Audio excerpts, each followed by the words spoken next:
Merci de me donner la parole. Alors moi, je suis gynécologue obstétricien au CHU de Toulouse et on m'a demandé de parler un peu de l'aspect pratique de la visite préconceptionnelle. On est à peu près convaincu de l'intérêt, mais on va voir comment, en pratique, ça peut se décliner. Donc on va commencer par peut-être une petite vidéo.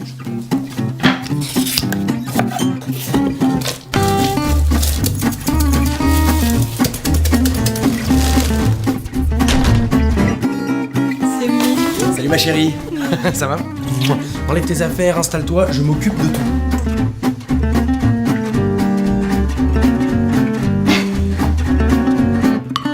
Et voilà. Bon appétit mon amour. Tu t'es pas trompé un peu dans les dosages là? Ah non, je me suis pas trompé, c'est volontaire.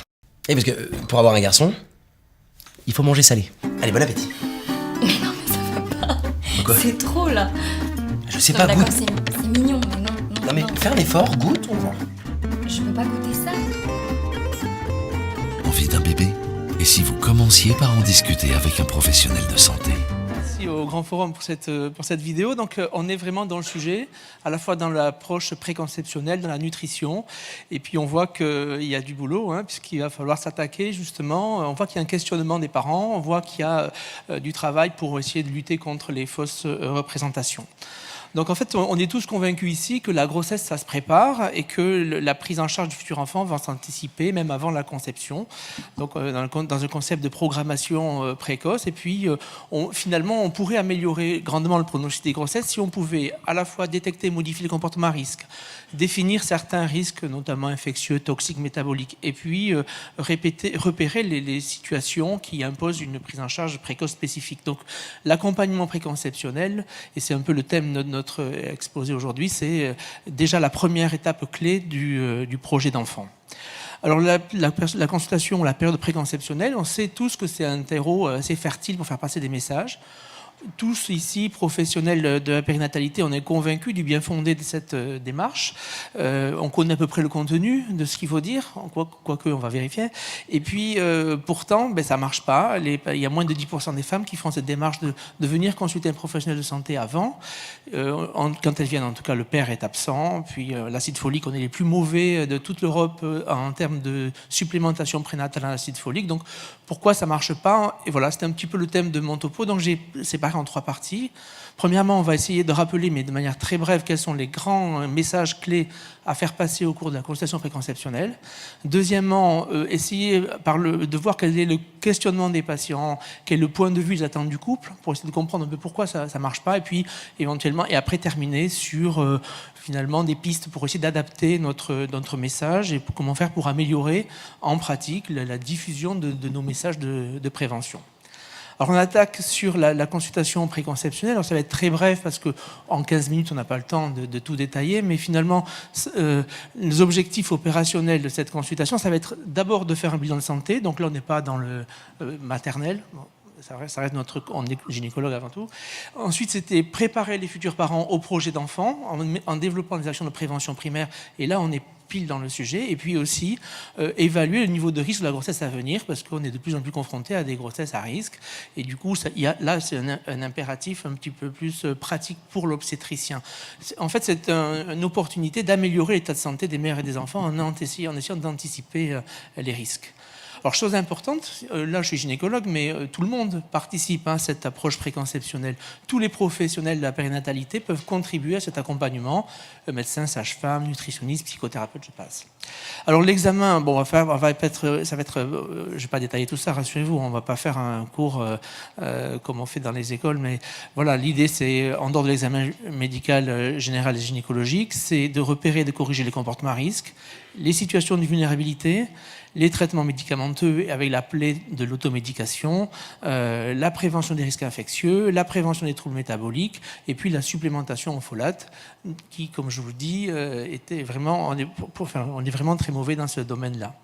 Donc en fait, on va pas illustrer tout ça. Donc je vous ai mis les principaux focus qui me paraissent importants. Alcool, tabac, l'obésité, ça a été déjà évoqué. Et vous voyez que la courbe de l'augmentation de l'obésité est catastrophique. Hein, ça a doublé en 20 ans. L'automédication, je vous ai mis une petite courbe là-haut sur les folates. Vous voyez, la France, on est là, ici, sur le taux de femmes qui ont une supplémentation en folate en préconceptionnel. On est dans les derniers et on sait qu'il y a une corrélation entre la carence en acide folique et le taux de malformation fœtale. Voilà, puis on pourrait décliner sur tout le reste et c'est ce qui va nous occuper pour le reste de l'exposé. Voilà. Deuxièmement, finalement, quels sont les questionnements des patientes? Alors, on a mis regard croisé. Alors, on s'est inspiré pour répondre à cette question de plusieurs travaux, une enquête Ipsos de 2013, et puis des travaux, en particulier des thèses sur les freins à la consultation préconceptionnelle, pour finalement conclure qu'il y avait 3 points qui nous paraissaient importants. Le premier, c'est que finalement, la consultation, elle est souvent apparentée à la maladie et pas à un événement heureux. Et finalement, les femmes qui se justifient de n'avoir pas consulté avant le début de leur grossesse le font parce qu'elles n'ont pas ressenti spontanément le besoin ni le manque. En fait, l'intervention du médecin ou du professionnel de santé ne paraît pas forcément nécessaire à ce stade. Je parle des patientes sans problème. Celles qui ont des désirs, des difficultés de conception, qui ont des problèmes de santé, c'est un petit peu différent. Et le médecin, dans tout ça, il passe pour un professionnel souvent distant, craint, et souvent perçu comme un juge autoritaire sur la décision du couple. Alors nous, on est souvent confrontés à ça chez les patientes qui ont des pathologies. On est là, ils viennent nous voir en disant « Est-ce que vous autorisez la grossesse ?» Ouais. Quand il y a une pathologie, on est un peu dans notre rôle, mais quand il n'y a pas de pathologie, voilà, le médecin est souvent pas forcément le référentiel initialement idéal pour la patiente. Deuxième point, la visite préconceptionnelle. Alors là aussi, les patientes sont très mal informées de l'existence d'une consultation potentiellement préconceptionnelle. Souvent, elles n'en ont jamais entendu parler. Et puis, finalement, elles n'y pensent pas parce que finalement, le bénéfice est inconnu et puis c'est un besoin qui est non ressenti. Et donc, cette possibilité échappe complètement à la population. Et le troisième élément, c'est que finalement, le rôle de cette consultation, il n'est pas très bien compris. La consultation médicale, elle est surtout reconnue pour les couples qui ont des difficultés à concevoir ou qui ont des pathologies. Mais pour les patientes qui vont bien, et ce qui ressort de cette enquête, c'est que les forums de discussion, finalement, sur Internet, sont finalement un réflexe qui a pris le pas sur la consultation d'un professionnel de santé, puisque dans cette enquête, 60% des Français utilisent Internet pour obtenir des conseils de santé. Et souvent, c'est même elles qui viennent demander un médicament spécifique au médecin. Voilà quelques points qui ressortent de cette enquête. À partir de là, il va falloir, nous, qu'on arrive à construire un petit peu des pistes d'amélioration. Alors, quelques indicateurs clés pour terminer ce chapitre. Sur le plan de l'hygiène de vie, celle de la mère est jugée plus importante que celle du père. Voilà, là, c'est pas de scoop, et c'est vrai qu'on en va en reparler, mais la place du père et les messages à délivrer sur la santé du père et les comportements du père sont actuellement complètement sous-estimés par tout le monde. Alcool, polluant, tabac, bon, ça c'est plutôt favorable puisque c'est des éléments qui sont jugés les plus impactants par la population. 60% des patients n'ont jamais été sensibilisés à une préparation de la grossesse. Et puis, plus de 80% des femmes se disent mal informées sur l'hygiène de vie préconceptionnelle. Après, c'est un peu discordant, puisqu'elles disent aussi qu'elles sont satisfaites de l'information qu'elles ont reçue. Mais il y a quand même, sur ce type d'enquête, des éléments sur lesquels il faut qu'on rebondisse. Alors finalement, pour adapter le message médical, et puis pour améliorer son mode de diffusion, voici quelques pistes qu'on pourrait développer et discuter ensemble. La première, c'est peut-être, plutôt que de parler de consultation, peut-être préférer le concept d'approche préconceptionnelle. D'abord, la consultation n'existe pas en tant que telle, pas encore, puis elle a une connotation, on l'a vu, trop médicale, en absence de pathologie. Donc il faut, de toute façon, cette approche ne peut pas se résumer en une seule consultation. Je pense qu'il faut plus de souplesse et d'adaptabilité. Il n'y a pas d'unité de lieu, il n'y a pas d'unité de temps. Il y a plusieurs occasions peut-être pour pouvoir aborder, faire passer des messages de santé publique et de prévention. Lorsqu'une patiente consulte pour le problème de contraception, pour une question d'infertilité, pour des examens complémentaires, si on ne peut pas tout faire, on rattrape comme on fait souvent en obstétrique. Hein, ce qui n'a pas pu être fait en préconceptionnel, on le rattrape pendant la grossesse. Et puis peut-être les pédiatres après, pendant les 2 premières années de vie, continuent finalement. Il ne faut pas se focaliser sur l'idée, on n'a pas pu le faire, on va essayer de rattraper. Et puis c'est pas aussi focaliser sur un professionnel. Tout le monde, on l'a dit tout à l'heure, participe et peut contribuer à cette approche. Ça, c'était un premier point finalement qu'on pourrait développer. Deuxième point, c'est le père. S'il y en a un, on en reparlera tout à l'heure.